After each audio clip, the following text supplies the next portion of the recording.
Hi everyone, good day and welcome back to Bible Story to Reality with Blossom. On today's episode, we'll be continuing the series Read the Bible with me, and I will be reviewing Genesis chapter 20. Now, the theme of Genesis chapter 20 is that God protects his own. So the story goes like this. Abraham and Sarah lived in the southern part of Canaan, and while they were there, Abraham told everyone that Sarah was his sister. Abimelech the king there saw Sarah and liked her and brought her to himself, but he did not touch her. One day, while he was asleep, the Lord came to him and told him that he would die because he had taken Sarah for his own. Abimelech cried out, saying that he had not touched Sarah, and God revealed that he had made him not to touch Sarah. Abimelech presented his case before the Lord that in fact it was Abraham who told him that Sarah was his sister, and so everything he had done was in good conscience. God responded that he knew all of this, and that regardless of this, punishment had already come upon Abimelech's household, as the women amongst his household couldn't have children. God then instructed Abimelech to go to Abraham so that he could pray for him because Abraham was a prophet.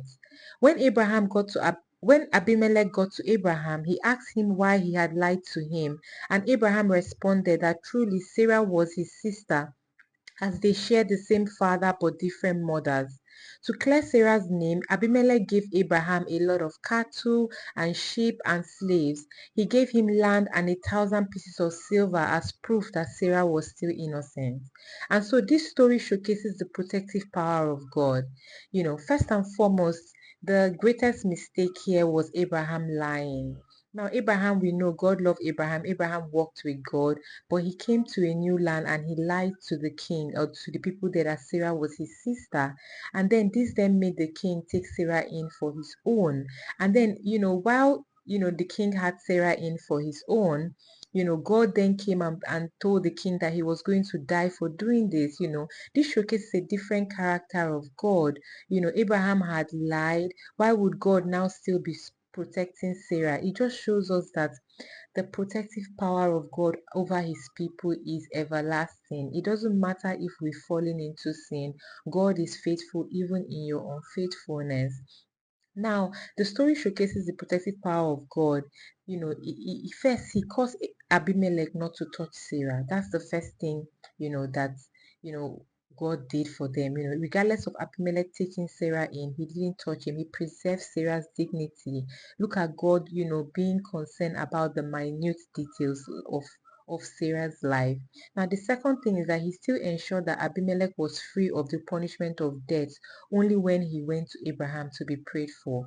So even after Abimelech presented his case, God heard him, yes, but he told him for you to be free of the punishment that had already befallen your household, you have to go to Abraham to pray for you.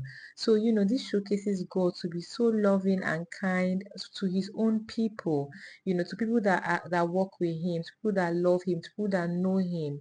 He still preserved, Abraham's dignity, regardless of the fact that Abraham had lied in the beginning. Now, the next, thing he showcases is that he punished Abimelech's household for Sarah's sake.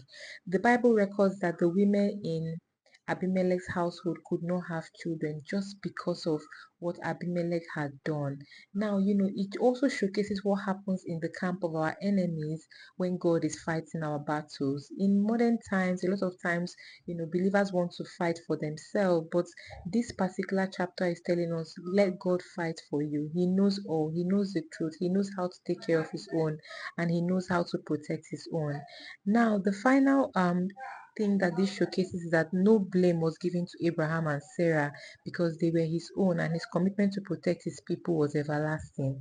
I hope this chapter causes you to trust God more, to believe in his protective capacity, and to rest in the surety that God protects his own. In Jesus' mighty name, amen. Do have a great day. Bye.